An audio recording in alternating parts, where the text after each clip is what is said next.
This episode of the Party Loaded podcast is proudly sponsored by Audible.com. Check out their awesome catalogue of audiobooks with over 180,000 titles to choose from. And be sure to grab a free audiobook on us and support the show by visiting audibletrial.com/endgame. Let's party.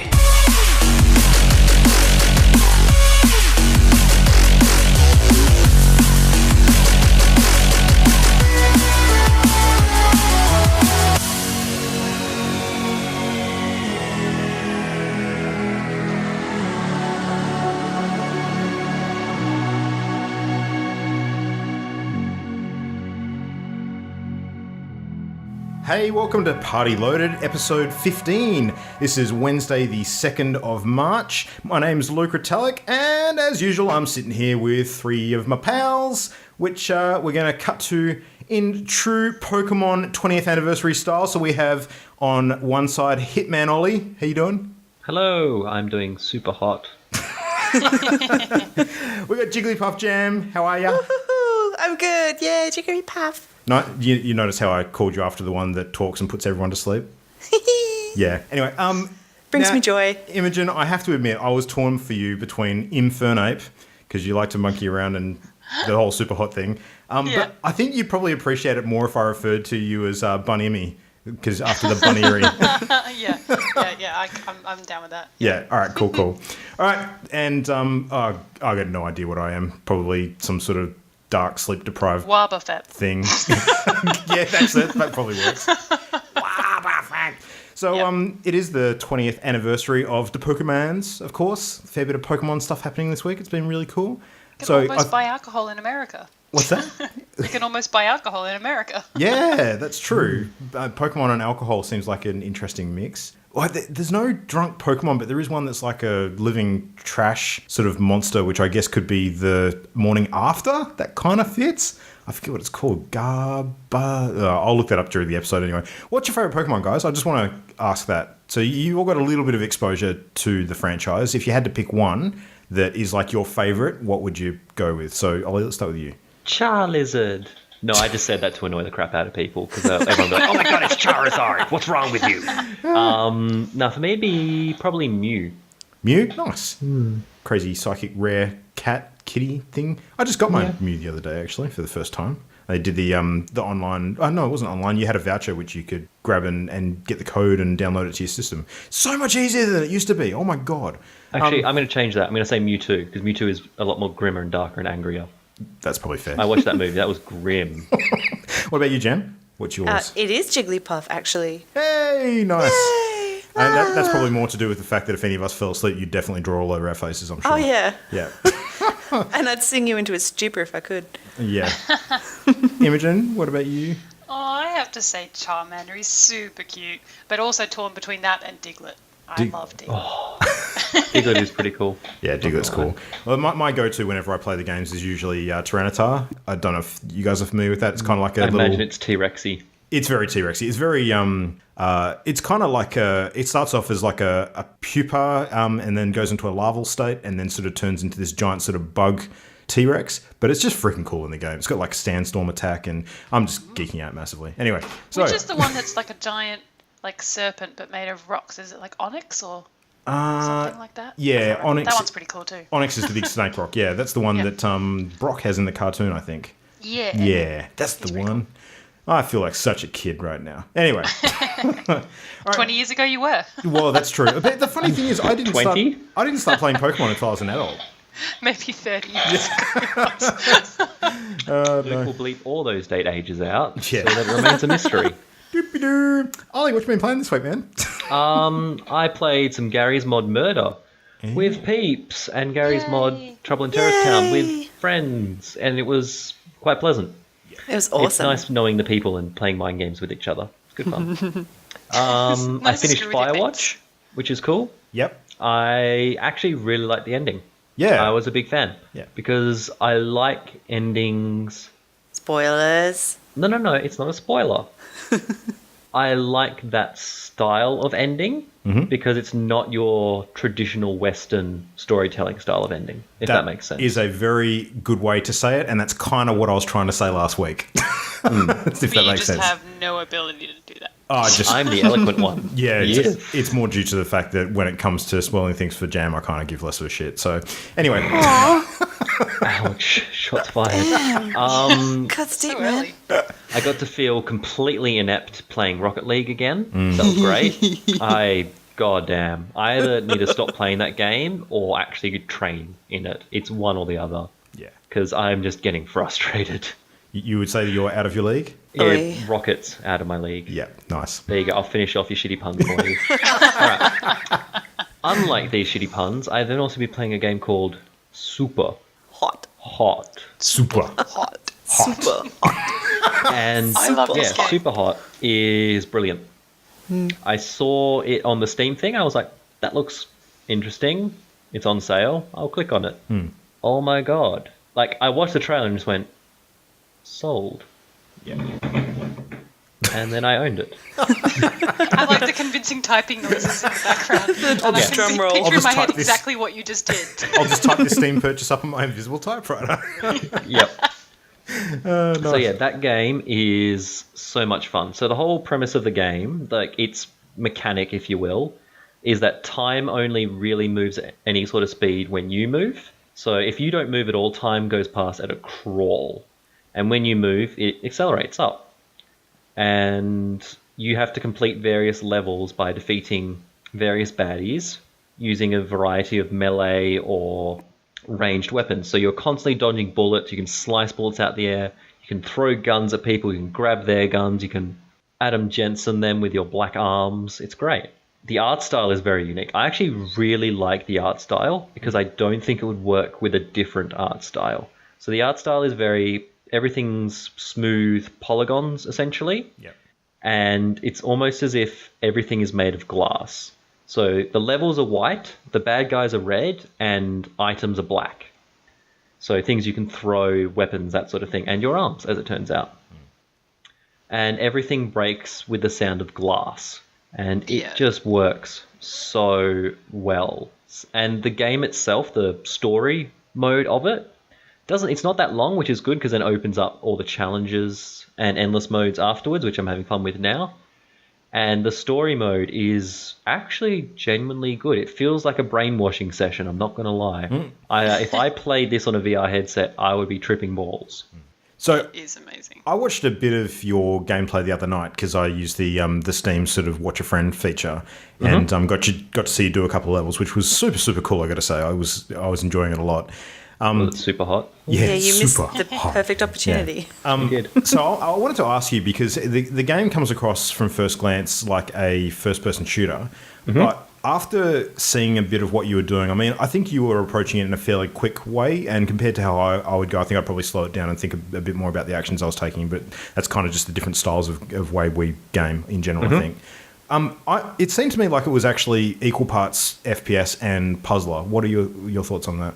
Yeah, no, that's a fair way of putting it because they go, here is the puzzle situation, FPS your way out of it. Yeah. So, as an example, there's one level that I loved. This was such a good idea that in any other game, you could not do this. It's you are unarmed in an elevator with 3 dudes around you with weapons, and they're all pointing guns at you, and you have to get out of that and survive. You could not do that without this game's mechanics. Yeah. And I've seen replays of myself and what other people have done with that level, and it's just insane. That's the other thing I should mention. At the end of each level or challenge, the game will replay back in normal speed what you've done. And it makes you feel like a badass. Yeah. Like such a badass. I love watching those replays.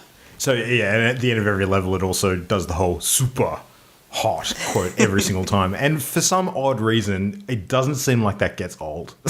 No, it doesn't. No. They pick their name really well. I don't know how it works, but it does. Yeah. I'm going to roll with it. Nice. So, yes. Yes. So, am I correct in assuming that you are not the only one of us that played that game? I may have given it to a few other people, yes. That's how much I like liked it. Christmas in March. Marchmas? Marchmas. Yeah. Yeah, it was really cool. Like, we were on last night and Ollie was busy gushing about it and we were talking about money that we were spending on games and things, and all of a sudden he's like, here you go, and it pops up and says, you received a gift on Steam. It's like, thanks, Ollie. But You're yeah, welcome. Now I cannot stop playing the game. Oh my goodness, it is so much fun. It's just the right level for me of difficulty and reward in that little cutscene at the end. There's a nice balance between that, and I think Penny Arcade guys described it well when they said it's basically shooting glass mannequins. Yeah. Yeah. Yeah. I'm not very far. I just got to the part where you've got to learn to melee. You've got to go through the multiple cages of guys. Oh, yeah, where When there's they're all five around guys you in a around circle. you. Yeah. It's like a Saturday fun. night. Yeah. But then Ollie, really? I just agreed to that and went, wait a minute, actually listen to what Ollie just said. Yeah, no, really cool game. And I surprised myself by a couple of times going through the next kind of levels and expecting to fail at least once and getting through without a scratch. So I'm feeling pretty shit hot about Super Hot. Nice. And it's At interesting this that you like stage. that because you've self-professed that you don't like shooters very much. But it's not, I don't think it is a shooter. I think it's more, it's puzzle, and then at the end they get a choreographed scene of me being the most badass Twitch shooter that is on the face of the planet, and I enjoy that because I don't get to see that very often. But this kind of speaks again to what I was saying a second ago. Like, I think that this would be a really good example game of how differently we all play things like this. Like, I'm pretty certain that if I was to watch Jam and Ollie both play this, they'd be moving at a fairly rapid pace, just sort of rinse, repeat until they actually sort of get it, and treating it a bit more like a Twitch shooter. Whereas I would be taking my time with it and really sort of strategizing my moves before I sort of press forward and continue going. So the number of attempts I'd make on a level would probably be half as many, but it would probably be more accurate as a result. I would guess. Humble brag. Yeah. Well, no, just because you take the time to think through the problem as opposed to just going through it rapidly. Like, I think Ollie and Jam might actually finish the levels quicker, but number of attempts would be more, if that makes sense. Just the different Yeah, it does. style. Some levels though you can't do what you saw. Yeah, Basically, yeah. like you have to think. Like that elevator level, you cannot just go, do this no. Okay, do this no. Whereas what There's a you were pattern seeing with the that game one was wants you to giant do. just mob attacks. I'm like, let's go for it. Yeah, yeah. And time doesn't stop dead too. That's the other thing. The bullets do keep flying at you, even Yep. if you're standing absolutely motionless. So you do have to act. Goddamn. First time you slice a bullet out of the air, you feel like a goddamn ninja. When I shot a bullet out of the air, yeah, I was like, yeah, come get it. So I when, got this. when you hit or slice or shoot a bullet out of the air, does part of it still continue on the same trajectory? Yeah, it splits. Okay, so you can still get hit by it then. No, it's harmless, but it does break apart and continue going. Okay, so hitting it neutralizes it essentially. Yes. Okay. Turns it to glass. It's all glass. Yeah. Effectively. Shatter it. I think by far the coolest move that I saw repeatedly was just punching a dude in the head who's about to shoot you, grabbing his gun and shooting him in the head in return. That looked so good. That is so much fun. Yeah. Yeah, there's the one level where that's where you start. You hit him twice, steal his gun, shoot him in the face. Yeah. Done. Nice. Which is very odd, I agree, for me to be saying that I enjoy that type of stuff. But I think the polygon sort of faceless mannequins Dehumanizing. dehumanizes it somewhat. Thank you, Ollie. I was looking for Unlike that word. first-person GTA where you stab people on the ground and curb stomp them. Yeah. Yeah, the game's described as being able to choreograph your own fight scenes, and I think that's really what it is. It's about passing a level, but also managing to create what looks pretty badass in real time. So, How many levels are there in total? Roughly. A lot. We're talking like dozens? I blurred them together because I played it in two big blurts. And yeah. But you finished the game, didn't you? I finished the story. I have not finished the game because there's a lot of there's an endless mode thing, which is wave upon wave of enemies. Oh, like an and you arena sort of thing. progressively unlock levels as you go through that. And then there's challenges as well, which is replaying some of the levels in the story mode. But for example, you might only be able to use a katana. So you start with a katana, and you can only use that katana for the whole level. Ooh. And it's really fun. I'm not going to lie, the katana is super fun. Interesting. yeah. The main storyline for me is a little creepy. It's that whole sort of screen, and yeah, you feel like you're being brainwashed or you're about to be plugged into the Matrix or something's going to happen. And yeah, I was just waiting for something to happen. Had flashbacks of watching Her Story, and I was like looking for hints of like reflections on screens and shit. But no, really, really good. Thanks, Ollie. Great present. Thumbs up. You're welcome. Would receive again. Nice. You play anything else, Imogen, as well? Yeah, I sure did. I played Gary's mod, but only Prop Hunt because I seem to have an inability to download the CS source files correctly. Yeah. But turns out I'm very good at that game. I don't know why. Maybe it's You the hours are. of Let's Plays that I've watched or the YouTube videos of different people playing it. But Every that game nook. is so fun, and It's great. playing it with people you know is infinitely better, especially, again, shout out to Mumble, being able to talk to people online. And there's Jam's brother played with us, and he's very good at most of the games that we play. I Dude twitch is a shot freak. him twice in the face, and he's like, "What? How did Doesn't that it happen? How feel did you good? just hit me?" yeah. It's fantastic. I love Yeah. when someone goes to taunt, they'll hit F3, but it's randomized, and they'll end up with that really long rave music, and you hear this, oh shit. Because There they're was going one to give away time- their position. Yeah, standing right next to Jam, like for ages, and I thought I'd pushed everything in the room, so I figured she must be like the level below me or hiding something really small. No, she was a giant pot plant that I thought that I had moved, but no, so and she was stuck. So great fun. I'm looking forward to actually getting some of the other like Trouble in Terrorist Town and stuff, and Murder, maybe something like that. Working Oh, on Murder is so Gmod. much fun. Yeah. And then I finished Firewatch and felt all of the feels. And you finished a game. I finished a game. Round of applause. I didn't want to. Kind of. Yep. I finished lots of games and had that kind of feeling of achievement and yay, I finished a game. Finished Firewatch and I felt like I just finished a book series that I've been reading for 10 years. And I knew there wasn't going to be any more. Like I knew I was going to find any more about the characters and I got really sad to the point where Aw. I jumped on to play games later that day and went, I'm going to go. I'm a bit sad. It really Just impacted play it me. again. Yeah. Play it again. Yeah. And that's the thing. I want more from these guys. I want more like that. So I've been looking up sort of other similar type of versions or things that people say Firewatch is kind of like this. But a lot of the games out there that are being compared to Firewatch are really old. So more, please. I would like to play that again and more. I'd like a Firewatch 2 and a 3, potentially up to 15 would be great. Episodic. Make it episodic. I will play it. No, don't make it episodic. Yeah, so, yeah, really, really, really good. Could not recommend it highly enough. So, a really good week in games for me.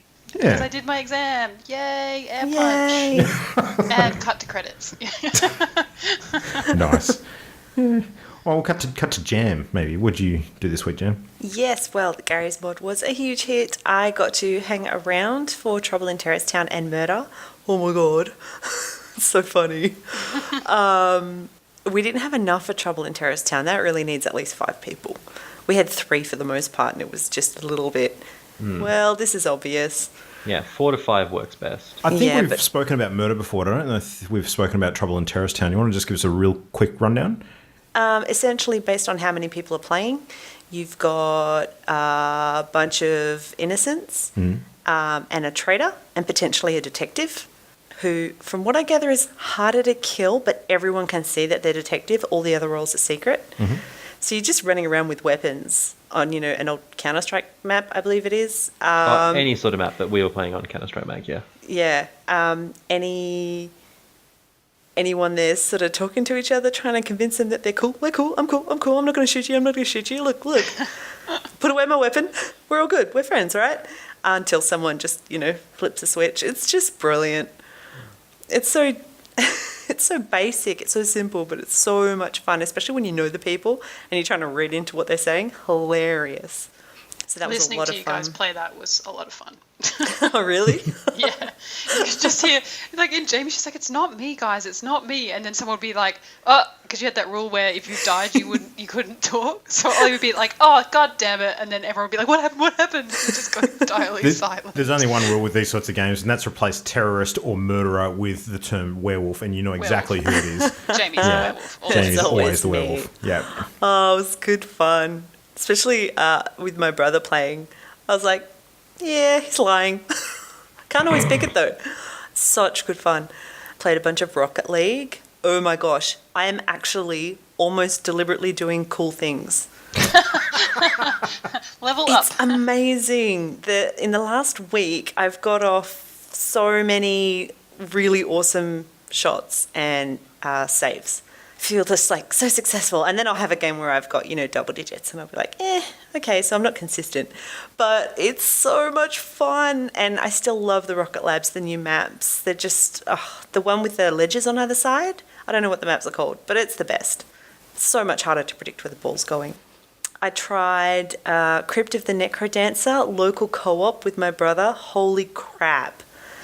I thought it would be easier, but it's not. Oh, why's that? Oh, because you only have one screen. It's not split screen. So you've got your two little characters on the grid, moving to the beat, trying to dodge mobs. You end up getting further and further away from each other, and at each beat, it'll automatically recenter the screen based on where you've moved. So it feels like the level's slightly kind of shifting around on you. And I'm going to assume that you can't occupy the same spot either, so you can get in each other's way? You can't occupy the same spot. You can't go beyond the boundaries of the edge of the screen. Right. So if one of you's to the far left, suddenly they can't go any further left because the other one's stuck behind a wall, or there's a mob in the way. They can't move any further over. It was amazing. We didn't get any further than I've got in single player, but it was so much fun just because of the way we were reacting to everything and just going, it's just hilarious. Such a fun game. I really want to try and do that some more, especially with you guys. I think it would be very entertaining. Yeah. I played a bit of Super Hot. I think I'm slightly further than Imogen. That is amazing. I love it. And I started Firewatch after all you guys gushed so much. So, you my did? gosh, I'm already in love. I've only played about an hour. I'm on day 2. How great is the dialogue, seriously? Oh, I Yeah. just love it. Yeah, and the intro rocks. All the I decisions you have to know. make at the beginning. I know. After one of them, I was like, I want to change my mind. But, the dialogue is I think I'm in amazing. love with Henry, guys. I'm so attached to the characters already. It's just amazing. And I Oh. only just started day 2. I was saying this during the week. Rich Summer, who does the voice work for Henry, the guy's a champion, like massive gamer. He has his own podcast on board gaming as well. Should really listen to him sometime. He's very, very entertaining. Big fan. Yeah. Well, now I've attached him to that character, so I can't. Well, if you watch a few episodes of Mad Men, that'll help. Oh, I've seen Batman. I know who he is. Yeah. Cool. So yeah, I'm looking forward to playing a lot more of that. Hopefully before Division comes out, because damn, that's going to suck some of my time up. Other than that, I picked up Portal Knights. I've only played a little bit. It's really cute. It's like a little Minecraft game with more RPG to it, but it's too early for me to really say much. I was also playing on another person's game. And there was some slight lag issues, which is probably a fault at my end. But yeah, really cute. I want to put some more time in and see how that plays out. And that was my week. Nice. Nice. Well, because I managed to wrap up a couple of things last week, I was able to switch up my gaming a bit this week, which was cool. So I, as per usual, get in a little bit of Hearthstone, managed to finish out the monthly season at rank 10, which is pretty good considering I didn't put a lot of time in this month, but everything's kind of just spinning wheels waiting for the expansion at the moment, which is hopefully going to be announced in the next week or two, so I'm really hanging for that. My gaming this week was actually a little frustrating, I've got to admit, because I think, just due to real life stuff, I ended up getting online just as you guys were finishing up most nights. So I was sort of, a couple of hours late to the party. Because you're a vampire. Yeah. Which pretty much is how that wound out. So I did sink some time back into The Witness, sort of getting back to that now, which is something I'm keen to finish, but I'm not really keen to rush it. I'm kind of happy at the pace that I'm going at the moment. I hopped on the other night and cleared 3 of the zones, so I've got 3 more of the lasers. I've now done the treehouse area, the swamp, and the plant sort of house, which is on the mountainside. Greenhouse? Yeah, it's not a treehouse. It's kind of like a It's like Greenhouse. Japanesey. yeah. It is like a greenhouse. It's like a greenhouse in a bunch of shipping containers. That. Yeah, Oh, it's yes. very cool. Like With colours. colors and glass and all sorts of stuff. Yeah, that was interesting. So quite enjoyed that. It's weird. Like for a game that requires so much sort of mental focus and concentration, I actually find it quite easy to pick it up and put it down when I've only got like 10 minutes or so to spare, because you can kind of hop on and do a couple of puzzle panels and then hop off again. And then when you want to continue with it, you just look back at the last couple of panels you did, and often there's a continuing theme that you can mentally refer back to. So it's good in that way, which is kind of cool. I Yeah. enjoyed taking little breaks every so often, because I reckon my subconscious did better than my conscious did. I just let it mull while I went and did something else for a while. Come back and go, oh yeah, it's so obvious now. There was one that I got frustrated with. Like, I was stuck on it for about 20 minutes and I was just beating my head against a wall, and I got off for a couple of hours, came back, finished it in like 2 seconds. I was like, oh, there we go. Okay, It's cool. incredible. Yeah.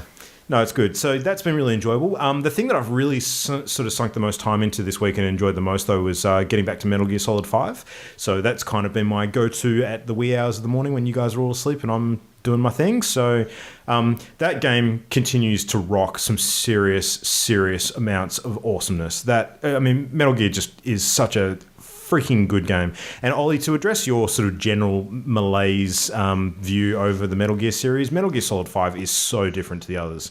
Like, it's a lot more open world than the formula that most of the other games take. And for that reason, I think it actually is a really high quality game in terms of how the mechanics work. You've got to make a lot of decisions over building up your war effort and recruiting soldiers and training them and expanding your base facilities and all that kind of stuff, which is a whole different layer of gaming that you don't get in any of the other Metal Gears, which is quite awesome.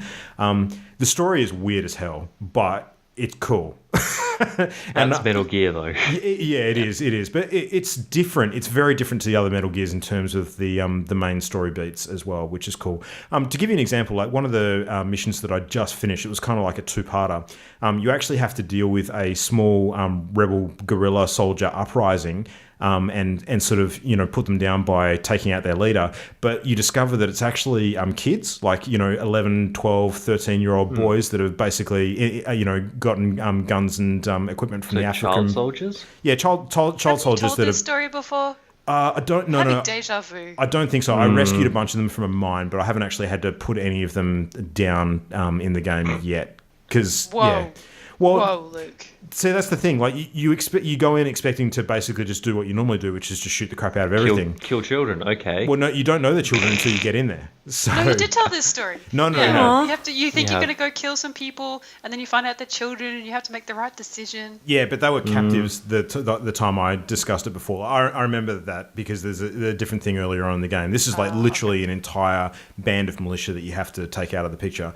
And you find out they're children. So basically you have to go in, and instead of taking them out with your live ammunition, you actually have to shoot them with tranq darts or use close quarters combat to basically knock them out and that sort of thing. And you actually come up against the leader, who is this really spry sort of, fair... Rufio.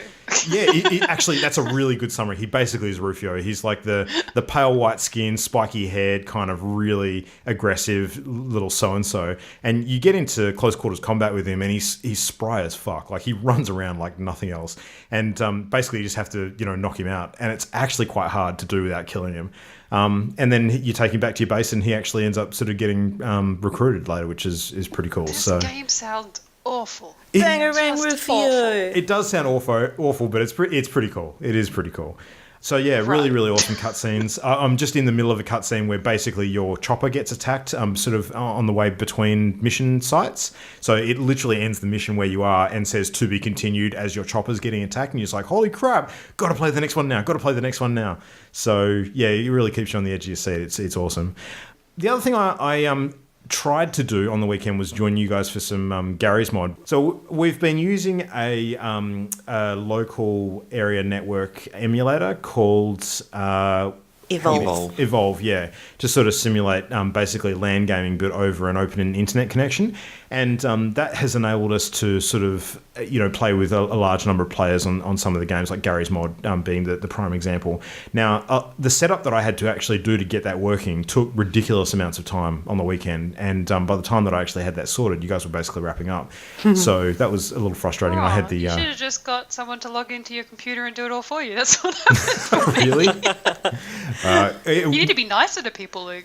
Well, it's not just because I got on late. There was no getting around it. But then we jumped on to a game that, I'd recently discovered and sort of told a few of the group about and gotten quite excited about, which is actually a remake of The Ship, which is called The Ship Remastered. As in MASTED. There's a pun in there. I'm a big fan. Yeah. So anyway, we got on and tried to play it using the whole local area network thing. It's an early access game, and it's early access only for a very small amount of time. They're looking at doing the full launch in a couple of months, but a lot of the multiplayer stuff didn't appear like it was working. So after about, I think it was nearly 40 minutes of us trying to get it to work, we just gave up. And by that point, I was sort of deep into Sunday evening and felt like I'd played nothing. So it was frustrating as hell. The only other thing during the week was Minecraft, so I jumped on and checked out a whole bunch of the updates that have just come through for 1.9 version. Yay! Which is pretty sweet. It's been the first time in, I think since we started playing Minecraft on PC that it's had an update of this nature with a whole bunch of new blocks and creatures and stuff. 8 was whilst we were playing, and then that's when we jumped down and created the party loaded realm, because our other realm was destroyed by an ender dragon that was spawned into the overworld by somebody. I know nothing. Yeah. Yeah. 1.8 came out while we were still playing, but yeah. 1.9 looks awesome. It has beetroot. Cool. And no more booty shorts for your Doctor Doom skin. I'm sad. No more what? On the skin up until 1.9, until they allowed the cape or the wings or whatever, your Doctor Doom looked like he was just wearing super short shorts and a t-shirt. He just looked he was going to the beach. Well, he still looks the same. It's when you put when you put the wings on, which are actually called the Elytra, I think. They're like a couple of. It's almost like bug style wings that you wear like a cape. Which makes your character look super cool, but it actually allows you to fly in a similar style to what you can when you're in creative mode. Well, I think it lets you glide. Can you actually fly, or is it gliding? I think you can fly. No, you might be right, actually. I didn't actually try it in survival mode. I did briefly. You did? Okay, so it's just gliding, is it? Okay, it's cool. I can think of one instance where that will come in real handy, because it's actually a new mob that they've added to a redone end zone called the Shulker. And basically what it is, it's like a little block creature. It camouflages itself as a purple pinky sort of block. But when you get close to it, it opens up and it fires this little pellet at you. And if it hits you, it basically makes you levitate. Now that sounds kind of cool, except for the fact that you rise up really high in the air and then it wears off and you fall to your death into a bloody mess. So if you're actually wearing the wings... They are so cute, though. They look adorable. They're pretty cool. I'll hang out with those guys. Yeah, no, they're pretty cool. Look, a really brief rundown of the features that I tried. I tried out the new end zone, so they've actually completely redone the Ender Dragon fight, which I was a huge fan of. So the way that it used to be is there was a huge area in the end with a bunch of pillars with ender crystals on top of them, which sort of fired out regenerating beams at the dragon as it sort of swooped around. And the only way to really fight it was to get lucky with a few sword strokes when it swoops you, or to fire a bow at it. But in order to actually do that, you need to take out all the crystals first, or it just keeps regenerating during the battle. Now, with the redone Ender Dragon fight, you can still take out the crystals. There's less of them, but about 3 or 4 of them are actually on top of pillars with cages surrounding them, so you actually can't take the crystals out easily without basically mining up to the top and literally digging them off the top of the pillars, awesome. Which makes it super hard to take down the dragon, because it's pretty much always got a way to regenerate until you sort of remove that, which is tricky. But the other cool thing is that the dragon, I think it's got a bit of a health buff, but it also has a fountain in the middle of the fight, which actually continues to come down and swoop into and take a drink at. So it actually gives you that one moment where you can just run in and actually try and take it on in hand-to-hand, which is an opportunity you didn't have before. Yeah, it's pretty cool. So yeah, I like it a lot. And then when you beat it, it actually creates a portal to a whole new end zone, which you can actually explore. And it's a much bigger area, which you could theoretically actually settle into. And build stuff, and it's just super cool. And if you explore around and you get lucky, you can actually find a few little ender villages with a whole bunch of endermen and these cool sort of sprawling purpley pink houses, and they even build sort of levitating ships on some of them, which is really cool. Super rare. When you put that photo up, that's super rare to find. Yeah. Well, I was in creative mode, so I sort of just flew in a straight line and just saw what I could see. Oh, you cheated? Well, I was jumping in for the purposes of exploring it to chat about tonight. So yeah, I wanted to see as much as I could in as short a time as I could. Now you're going to spawn an end dragon in the overworld and destroy it. No, I'm not. This is the timeline that happened last time. I'm just going to take a look in creative. Sure, I'm just going to drop I just need chickens to everywhere. reset the Ender Dragon again. Okay, that should be fine now. Well, actually, apparently, funny One you should mountain mention that. destroyed One of later. the features apparently they've built into the update is that you can actually reset the end. And that kind of made me raise an eyebrow because you can actually do that using commands in the normal Minecraft PC games. They must have just made it easier for people to do it. I'm not sure exactly. Yeah, there's a whole update. There's the command blocks. You can basically do pretty much anything with them now, and they've got multiple different ones and whole different new functions with that, which looks pretty cool. Yeah. And also, it's easier to find the end. The prevalence of the dungeons has gone up as Yeah. well. Yeah, there's Strongholds went hundreds from of strongholds. 3 to 120, I Yeah. think. Yep. Which is Huge. cool. My favourite element of the new update, though, is the new combat mechanics. So they've got shields in the game now. Attacking actually has a cooldown delay, so you can't just mash the keyboard and just swing madly. Well, You've actually I'm got to... Well, you can still do that. It's just not as effective. And you can dual wield as well, which is awesome. So you can actually hold things in both hands. So you can hold a sword and a shield, or a sword and a bow, or you can be holding a torch if you're exploring in the dungeons and a sword in the other hand, or a mining pick and a sword. There's heaps of different options there. It's very, very cool. So I'm actually looking forward to jumping in and doing some more of the combat. And there's a bunch of weapons that have been added too. They've got special arrows now that are enchanted, new potions, new enchanted sort of books you can use on weapons and items. Super cool. Big fan. Minecraft. It was good to jump in and spend a little bit more time on that. It was something we haven't done in a number of months, and probably do a bit more of that over the next couple of weeks. So there you go. All right, well, anyway, so Minecraft stuff is probably one of the news headlines for the week, but we've got a few other items as well. So because it's the 20th anniversary of Pokemon this week, I thought we might kick off with that if everyone's cool. So the Pokemans. So Nintendo, in celebration of the Pokemans, actually held a special Pokemon-themed Nintendo Direct this week, and announced the new property for 3DS coming out later in the year, which is the next major Pokemon titles. Now, these were actually leaked like a day early because I think they had the images doing the rounds due to the copyrights being registered or something along those lines. Someone managed to get hold of an early look at it. But they announced Pokemon Sun and Pokemon Moon, which will be coming out. Not a lot of info apart from that, but they're completely new as opposed to remakes like the recent Omega Ruby and Alpha Sapphire were. So assuming there's going to be whole new stories, new Pokemon, they'll probably do a new region. That's usually the sort of thing they do with the new titles. So I think the total number of Pokemon in the game now are getting up there. There's quite a few. I can't remember exactly how many. I'll probably just check actually. There's about 720.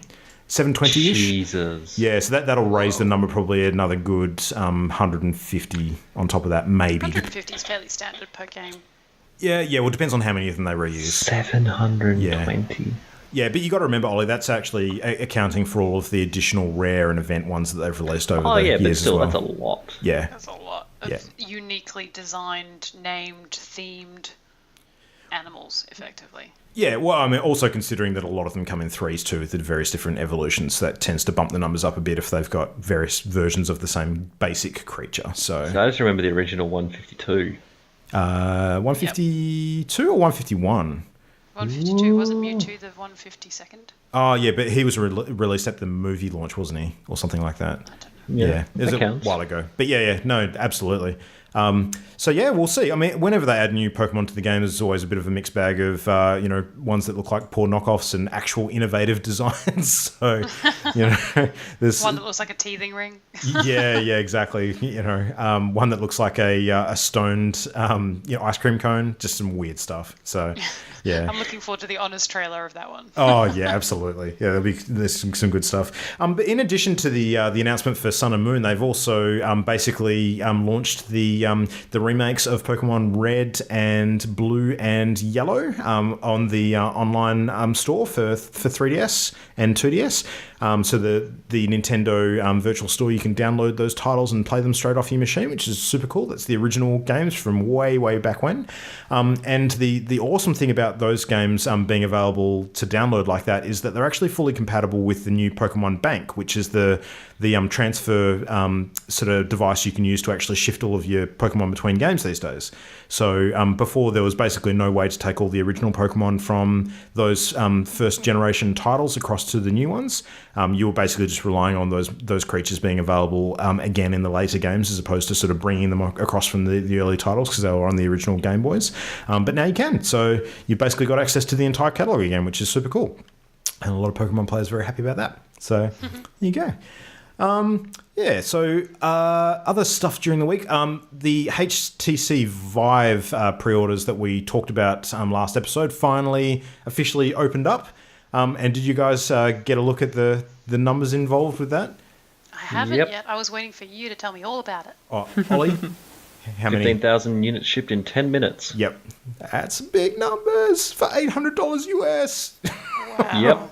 Yep. So they sold out the first wave in like seconds, from what I understand, which is pretty cool. And in related news, McDonald's have announced that they're getting into VR as well. Oh, God. So, yeah. With the Vive, by the way, they have actually released international prices now. Oh, okay. What have you got there for? So Australia's $899 US. Oh, that's not as bad as expected. So we didn't get massively pounded by the Australia tax, but that is still not great. $8.99 US. Yeah. Oh, That is a lot. Don't worry, it could be worse. That's on par with the Oculus. You could be in New Zealand. 949 US. Oh, Ouch. Ouch. So sorry to our sheepy friends with hobbits. wow. Nice. Just offended. So maybe if you want a budget option, you can head into your local Mickey D's and pick up a Happy Goggles. Because apparently called? enjoying McDonald's Sounds like food... something you pick up at a rave. Yeah, it does. Happy goggles.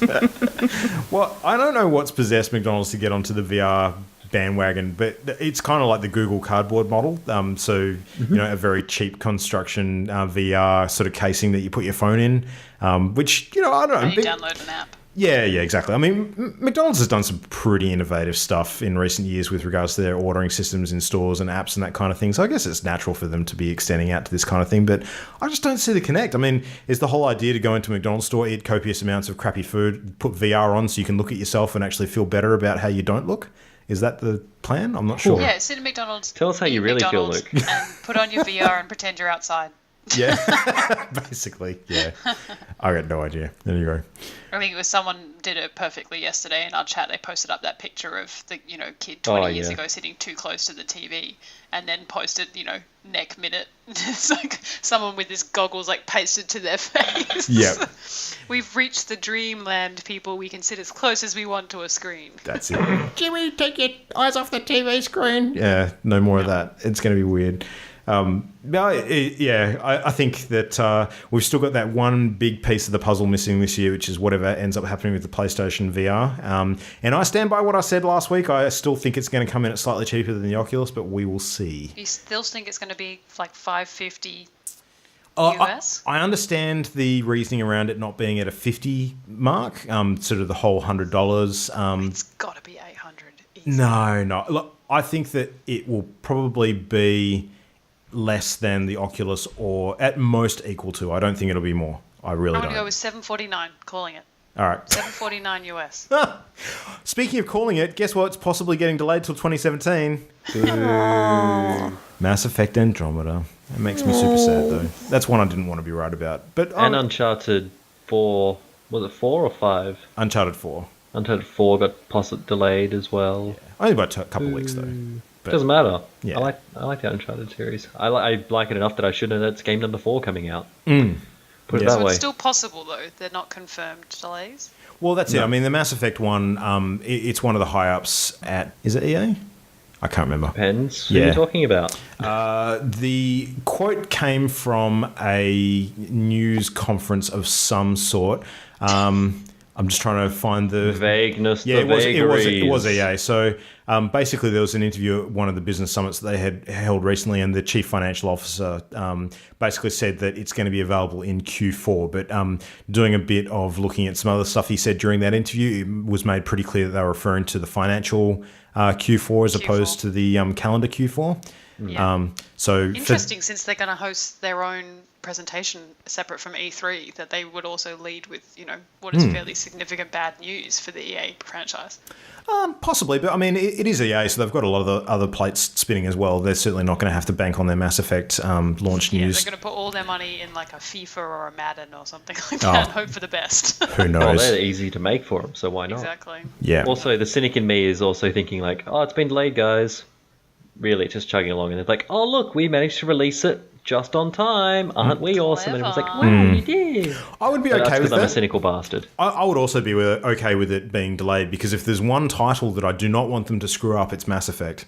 So they've got a lot to live up to Amen. after the success The of the biggest last trilogy. shoes. Yeah. Just take your time, do it right. Yeah, absolutely. And the same with Uncharted. Like, I'm totally okay with them delaying that another couple of weeks. And the reasoning that they gave for that was actually quite reasonable. It was more of a production sort of issue with getting enough copies out into the wild. So they're not behind in terms of the game development. They're literally just, with the amount that they're manufacturing, they want to get it to everybody to have consistent release across the globe in one hit. So, yeah, which I think is fair, because you wouldn't want to miss out on... Want to maximize your profits. Yeah, well, it makes sense for that respect, but you also don't want to be one of the people who doesn't pre-order it and then misses out on a copy. God, so- I am a really cynical guy today. No, I've got all the conspiracy theories going on the back of my head now about Mass Effect and they're a separate EA from E3 thing now. I think you might be right, Ollie. We will see. Viral marketing. We will see. Metal Gear Solid, mentioned briefly before, they've actually got an online expansion coming out shortly, which is kind of interesting. So basically, it's for Metal Gear Online specifically. So they're actually expanding it with a launch called Cloaked in Silence. And Quiet, of course, the sniper, the scantily clad sniper character from You the mean main the game. boobs? The boobs, She's yeah. not a sniper. She's boobs. She's pretty, yeah. You can actually get a skin She for was her an in game, excuse which for is porn in video games is what she is. Let's call it what it is. You are not wrong about that. I think the Hang on. news post for it actually says that she's coming out into the game, and she's got 3 new maps that's going to come as well, and she has her own special moves, and her own special moves are something along the lines of right. suggestive taunt, butt slap, and boob flash or something like that, because that's what she does in the game. Come on, guys. you When are literally- we all going to Disappointing. grow up? You literally have to travel on a chopper with her, basically just, grinding over in the corner while you're traveling from place to place. They're not even subtle about it. It's Okay. just ridiculous. So This is did- surprising. Yeah. I typed in Metal Gear Solid Quiet into Google, and I have safe search off, by the way, so this is always a risk. And very impressed that I'm 25 rows down, and I've yet to find porn of that. Because Really? she's porn in herself. You don't need to create. That kind porn. of says something, doesn't it? Yeah. It really does. So is she the exception in the game in that sense? Oh, no, there Are we any of go, the male found it. Now characters we're into it. behaving similarly in a male way? Nope. God, no. That's just This makes ridiculous. me Metal so Gear we're talking about. angry. Oh my god. So angry. There is actually a narrative justification why she is like that. It is as loose as hell. Oh no, it is. Yeah. It's not If Tomb Raider justification. can release a game like they've just have, which, Lara Croft in years past has been ridiculous, and they actually make her credible, they make her a really strong character and put a lot of work into making her realistic and the Give her whole a personality. lot. Have a, make her a real person. Be a Don't just make her an character object. rather than- And then to Three-dimensional hear- person. Oh, Rather than just three-dimensional so jiggle angry I could physics. spit. Well, I mean, quite at least on one hand, unlike Lara Croft of days gone past, if you get too close to her on the wrong angle, she's not going to put your eyes out, but she's still pretty suggestive. Anyway, but like the upside to her in the game is that she's actually really freaking good at doing what she does, which is sniping the hell out of the enemy. So yeah, Yes, that makes it so much better. yeah, I know. Yeah. But, It's so um, much like a joke. It's kind of like Skyrim had horse armor and Metal Gear Solid has quiet. It's Yeah. like she's a joke. It's like they're trying to troll us. But They're not though. They're not. It is frustrating though, because in the context of the game, if you can get past that element, she is actually a super cool character. So, like the fight where you originally encounter her and the part that she plays in the story, sort of ongoing, is actually really super awesome. So it's just a shame that like the sexualization of her as a character cheapens all of the good work. Which You is can say that about a lot of anime. Some of the better it's true. anime, if you can look There's past... just fan service. Yeah. Fan and it's service is becoming more unnecessary. common. Yes. And to be honest, it's not very progressive because if they start getting fans who are not into that, male or female, they're really doing themselves a disservice. And everyone else has got the message. These guys obviously haven't. Well, the most recent game that has just launched, which I find is the biggest turn off in this way that I've ever seen, Street Fighter What's it? V. Just Oh, yeah. I know what you're talking a about. couple of the characters in that game are just a new level of low as far as how suggestive they are in character build and dress and everything else. And like, I'm no prude. Like, I don't mind looking at a bit of this and a bit of that. But in the context of a game, it's totally The fact that unnecessary. you described it as a bit of this and a bit of that means you're a prude. Yeah, sure. Just Does it FYI. apply? A bit of this, bit of that. Yeah. Can you But apply like- that to the men and the women in the game? Um, Like, are there men who are like overly masculinized? yes, but here's the thing: none of them have giant penises dangling anywhere. Yeah, It's all, I know. They are super but the muscly, muscles, are like the yeah. compensation for not being able to show that. If it's applied, if the ridiculousness is applied equally to both sexes in game, Oh, yeah. it's a little less like, oh god, sexism, and more Well, put like, it are you this serious? way. Come on. Dead But, or you know, it Alive can be- it can be knows what funny. it is. Yeah. I think it's more so in Street Fighter than it is in Metal Gear, put it that way. Because, I mean, Street Fighter is all about, in theory, good-looking people who are, Yeah. ripped bodies ready to fight. Very fit, yeah. Yeah, I mean, exactly. stereotypes. But in Metal Gear, it really is different because most of the other characters are soldiers that are completely, overalled up and, All have the other gear characters, fist they're on them. all soldiers and they're just one Yeah, they're all ridiculous character. Camouflage and armored, Yeah, Ugh. yeah, basically. not. So Yeah. anyway, we So could frustrating. drone on about that for hours. It's a weird one. Imogen, you wanted to chat a bit about Speaking of GX equality. Australia. Yeah, speaking of equality, let's talk about this one. Segway. Yeah, so this makes me happier.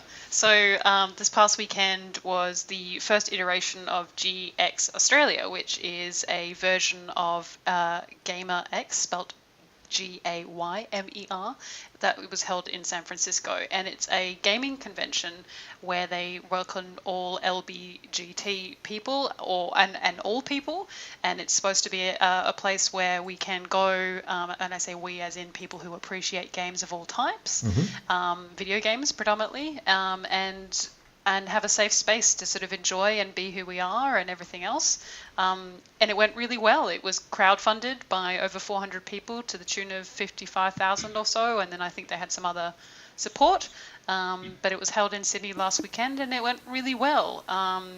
They are not committing to a 2017 date as yet, but it was really nice, and I wanted to talk about it because it's part, I know, of PAX that we've talked about that we quite like, is that they have the room that's sort of a quiet area for people who find it a bit much to be in the main area, and they give you access to sort of people to talk to if you need to, and information on different things, and they try and make it a safe place. Yeah. And whilst, it could be said that it's a bit of a shame that this sort of thing needs to exist, I think the fact that it does exist means that people are starting to notice that there needs to be more effort put into being inclusive, and I think that it's important, and I'm very glad to see it happening in our country and hope that it happens more. Yeah, Yeah.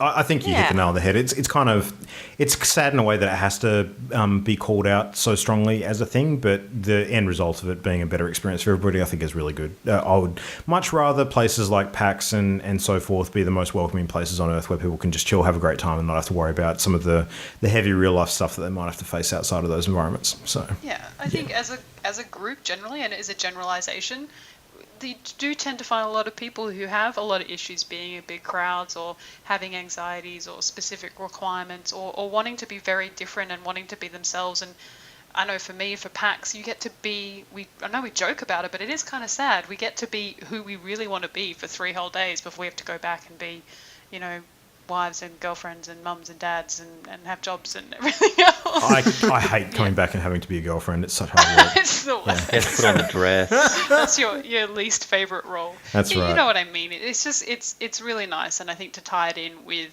things like games, which we've seen a lot of games recently who are starting to tackle the subject as well. So it's really positive, and I'm glad that the second one to happen in the world has happened in Australia. Yeah. I think we did good. Good high five, Australia. Good job. Australia doing something right for once. Yeah. Now fix the internet. Yeah. Make it better. And everything else, yeah.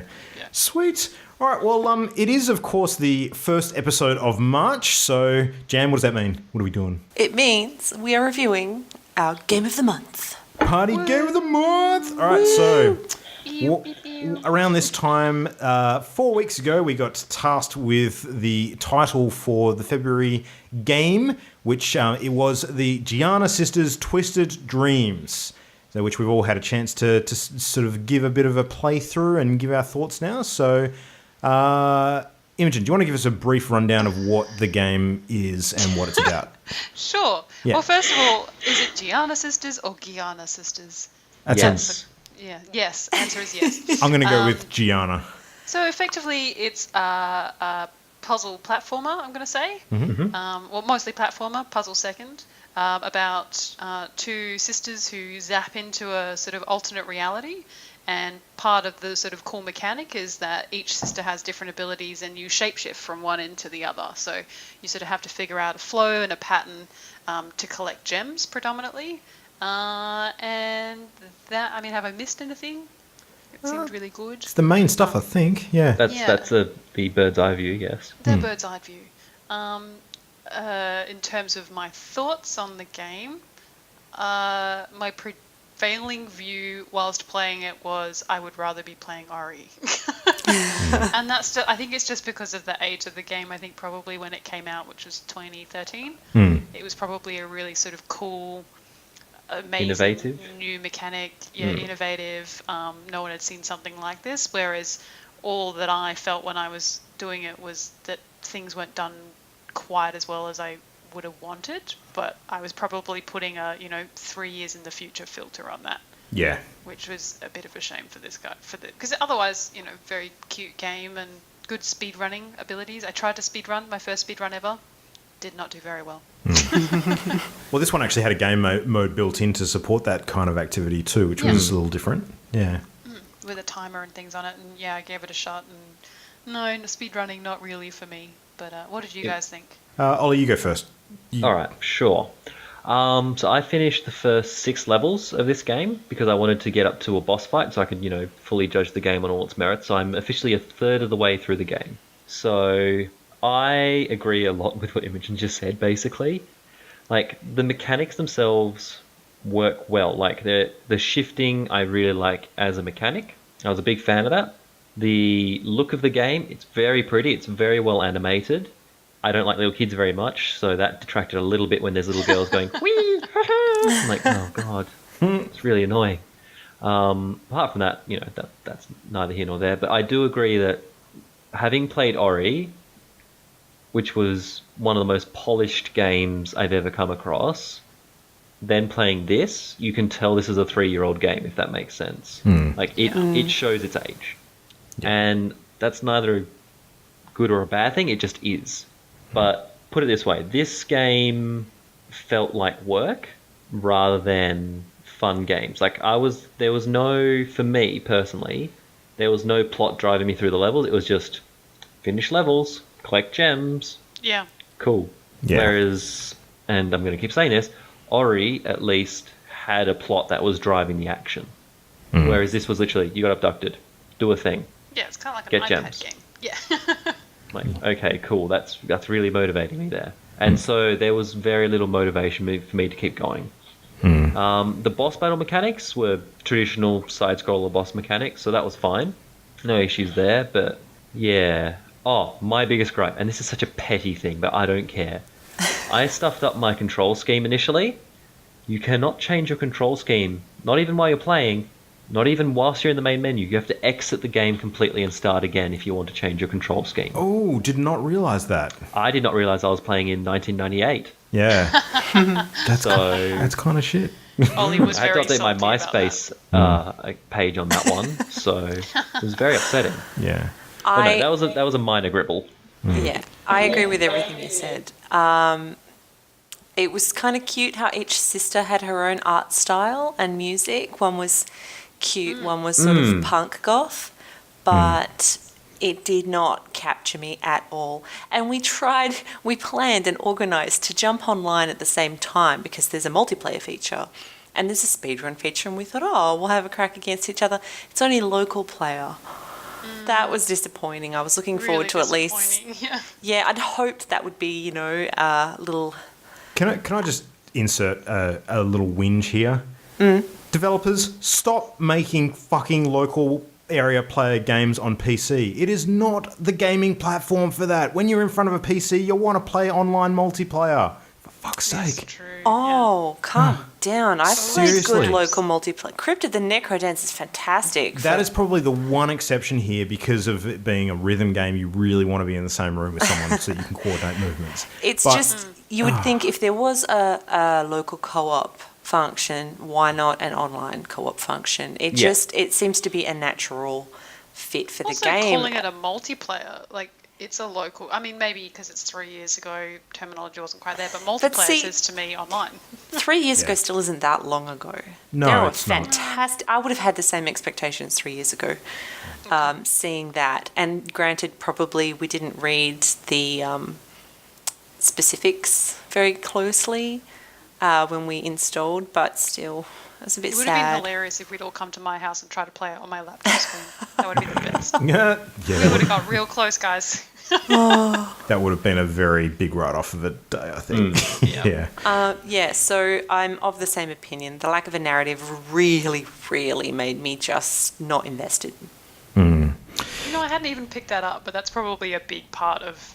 I just was not interested in the game. In terms of, I would play a couple of levels and get to a point and then just go, I'll go do something else. I think the game does a really good job of explaining the mechanics to you as you play the levels. Like, especially during the early levels, there's big signposts up that actually show you some of the basic moves and encourage you to try them in environments where, you know, it is kind of safe places to try individual mechanics and get your head around how they work, which is kind of cool. But you're right, as far as any sort of narrative goes, basically only people who have gone to the Steam page or done some research online would have any hint at what the story is about. Like, the fact that in the very, very opening cutscene you see two young girls on a bed in silhouettes basically see a gem appear out of nowhere and get sucked into a portal into a weird world. That's literally all the story you've got to go on. That's And it. see, I missed that. Oh, really? I looked away from my screen Oh, right. Yeah. for something briefly. So your entire opening dialogue or anything like that or story is literally. It's nothing. And the noise that they make is annoying as hell. Oh my god. I mean, the music is cool, and I echo what Jamie said a second ago about like when you actually shift perspective, like from one sister to the other, the art style changing and the music changing. It's still the same song. It kind of just changes the style of the music, keeping with the same track. Oh, that was really cool. Like, Yeah. and the game is visually gorgeous. It's not quite as polished as Ori by any length, but it still looks really, really nice. Yeah, different art style. Yeah, different art style. It's not massively different. It's still No. ballpark-ish, and very, very detailed. Like, there's a lot going on the screen. But and the shift is really, really cool. But yeah, it just I agree with you guys, you know, very much about it not having any real key hooks. I think the hook about the switching between sisters is the main thing, but it seems to me a little bit like that was just the only trick they had in their playbook when they designed this game, and there wasn't a lot of thought outside of that. So, and because that's the main mechanic in terms of the gameplay, like switching between the two sisters, and they both do have a main ability that's different to the other. So, the blonde-haired sister, who I think they refer to as the perky twin, she has like a spiral sort of jump where she can float as she comes down. Yeah, a twirling float. Twirling, And twirling, the twirling. other sister, the punky sister, has like a fire rush kind of attack, very A similar to dash ability. yeah, it was like Negasonic Teenage Warhead, basically. If anyone's seen Deadpool recently, yeah. And being able to use those two abilities as you go through and sort of switching between the two of them was kind of cool. And the gems that you collect, you also have color-coded gems that you can only collect when you're in the mode of one of the sisters for the most part. So you can only get yellow gems when you're one of them. You can only get red gems when you're the other one. And the blue gems you can get when you're either, essentially. It seemed like a really, like, after our completionist chat last time, it was really in my head that it seems like that was kind of the main, like, it was a speedrun thing and the collecting gem thing, and that was what the game had going for it. Was like, if you want to get everything, then it's a real challenge, and there's lots of secret areas that I ended up finding, and you can collect gallery pieces. So it just seemed like an application of someone who would want to go and find things and or run the fastest through it and collect all the gems or something like that. Yeah. It seemed like a challenge game as opposed to a story-based game. Now, I might have missed something, but what was the purpose of the gems in the end? Did anyone actually work that out? Did it give you anything in game, or was it literally just a score? It's I think it's just a like, score. it's like Candy Crush. Like you get like a star rating depending on like how you did and what you collected in the level. Like you can get 1, 2, or 3 stars to pass the level. So it's not like That's Super Mario Brothers, where if you get 100 coins, you get a life kind of thing. Not as far as I can Not that tell. I know. That's No. a shame, because it really could have used that. Yeah. Super Mario magic. Well, I just wasn't invested in the gem collecting at all. Like, I sort of saw it as, ways to force you to go into areas of the map that you otherwise wouldn't. Yeah. But aside from that, it was kind of, because there wasn't any real incentive, it was a little bit of a waste of time, Yeah. I thought. I just So- use it as pathing. Yeah, exactly. Oh, Yeah. is that where I should go? Okay, there's gems there. Doop, doop, doop. Haven't Yeah, got I those had yet. like a blip of a moment when I was playing online, and I think Ollie was on the chat as well, where I was like, it's kind of cool, like if you could figure out, it seems like they've designed the game so that for the speedrun, so you can start to see where the choreography would go, like you'd go here and you switch. Like it was trying to make you think a lot more about it, but you could just easily go through the level. I got 170 gems out of 780 for one of the levels. I was like, whatever, don't care. And next, trying to get up to the same point as Ollie. So Yeah. Actually, Yeah. on that note with the switching, I don't know if you guys found this, but the Punk sister, I played OP. 3/4 of all my levels as just her until I need to do like a really big float. I would then swap, or I needed to because of platforms or whatever. But otherwise, I would just play the Punk sister. I was exactly the Yeah. same. Yep. Yeah. Because she's the one that has the offensive attack against any creatures on screen. Yeah, She has and the also prettier she can background as well. jump higher and all that sort of stuff. Yeah. I was like, oh, interesting. I agree. And that did make it a little bit unbalanced in some ways. Yeah, it detracted from the whole switching mechanic, in my opinion, a bit. Yeah. Which was so nicely done. Like, the transitions were so nice between them. I'm like, oh, it's actually just a shame that it's wasted. Yeah. How far did everybody get? Like, I got through the first 2 bosses, so I'm probably about halfway through the game. Wait, holy for 2 bosses? moly. Wow. Yeah. So you've done, what, 16 levels? Yep. Yep. Yeah. So 5. you're actually 2/3 of the way through the game. Okay. There's only 3 main areas. I thought it was 4. Okay. Yeah. Cool. Yeah. I got through the first main area, so I versed 1 boss. Yep. Because I wanted to at least get to a boss and be like, okay, what's their mechanics like? The first boss I thought was a little frustratingly tricky because there wasn't a lot of room for error with that particular fight. But once you kind of nut it out, it's not too tough. You just use the Punk sister and it's fine. Yeah, pretty much. Yeah, like the level mechanics didn't really evolve a lot as you went along too. I found that was quite a bit of repetition, which was a little bit disappointing. Whereas at least with Ollie and the Blind Forest, because you've got that progressive upgrade system, there's other areas later on in the game that you have to use completely new mechanics to get to that you don't have earlier on. So that really mixes things up. I swear you said Ollie and the Blind Forest just then. I was like, wait, what? Sure.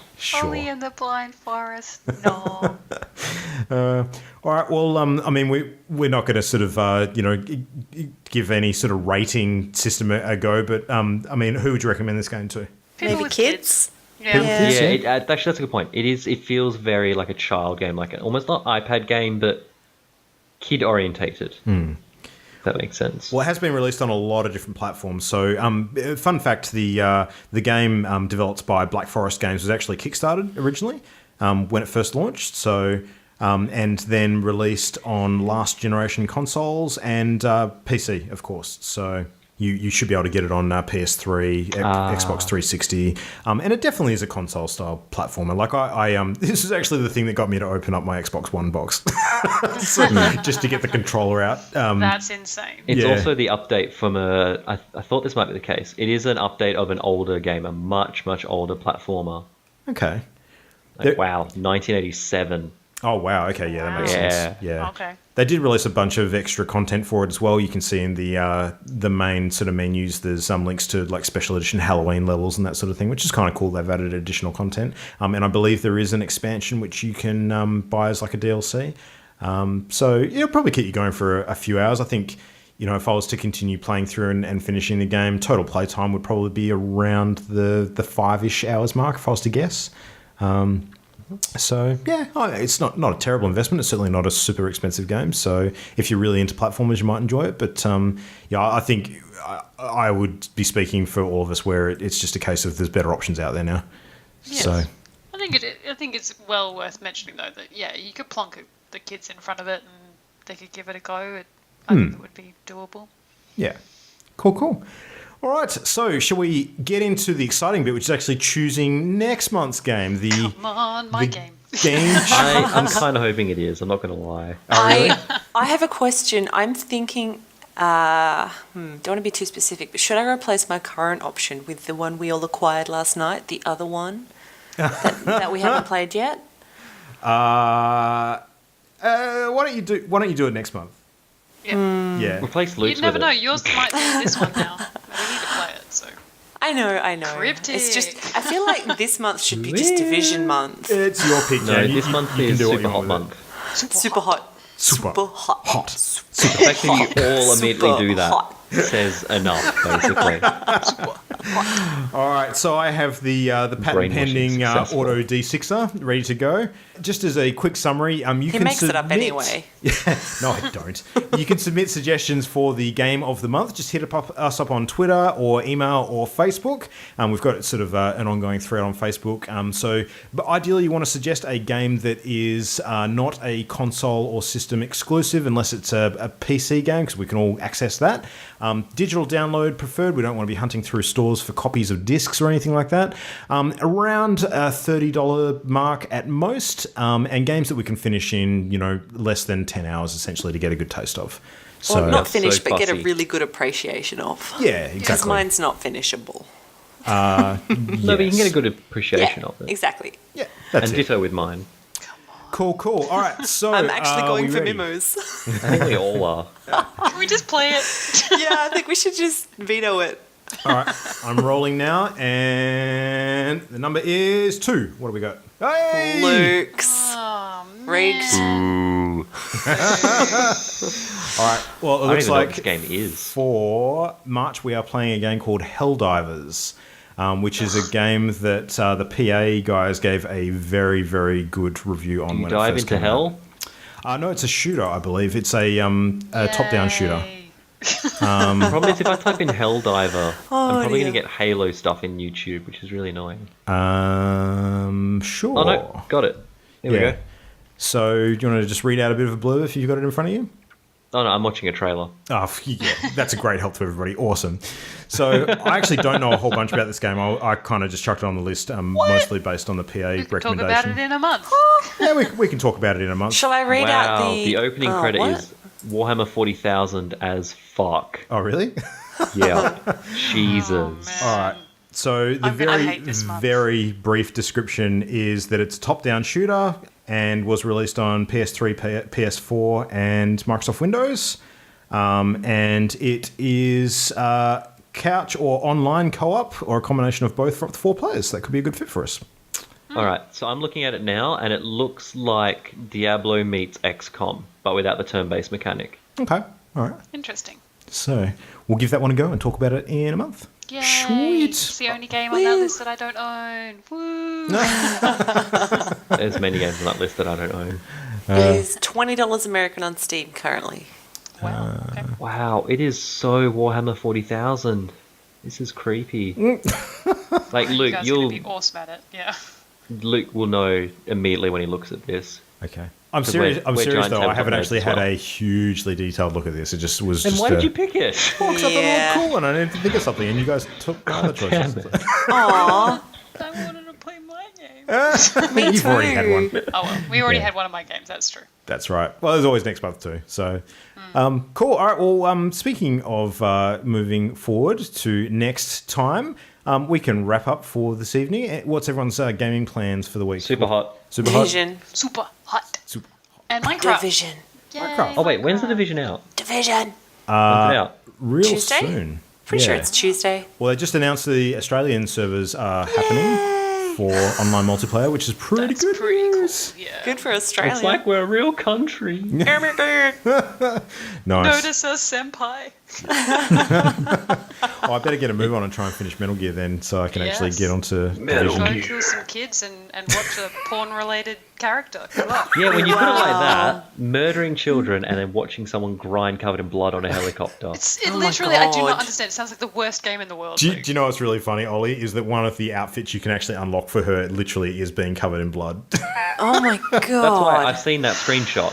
I'm not making this up. Yeah. Anywho. This is one of those games that I won't be chatting to my sons about. So I'd hope not. No. Otherwise, you are a terrible parent. that's it. Yeah. All right, well, until next time, you can hit us up at the usual places. So email us at mail@partyloaded.com. We're on Facebook, facebook.com/partyloaded, on Twitter @partyloadedshow. Check us out on Steam. We have a Steam group there. And do us a solid if you enjoy the show, and hop onto iTunes and leave us a positive star rating and a little review, if you wouldn't mind. That would really help us to get the show out there and noticed by more potential listeners. Cool. All right, well, let's all hop off and play some Super Hot or whatever the thing may take our fancy this evening. Super. Super hot. Super hot. All right. Till next week, everyone. See ya. Super hot. Bye. The Party Loaded podcast is a Channel Endgame production. For this and more great gaming content, bookmark channelendgame.com.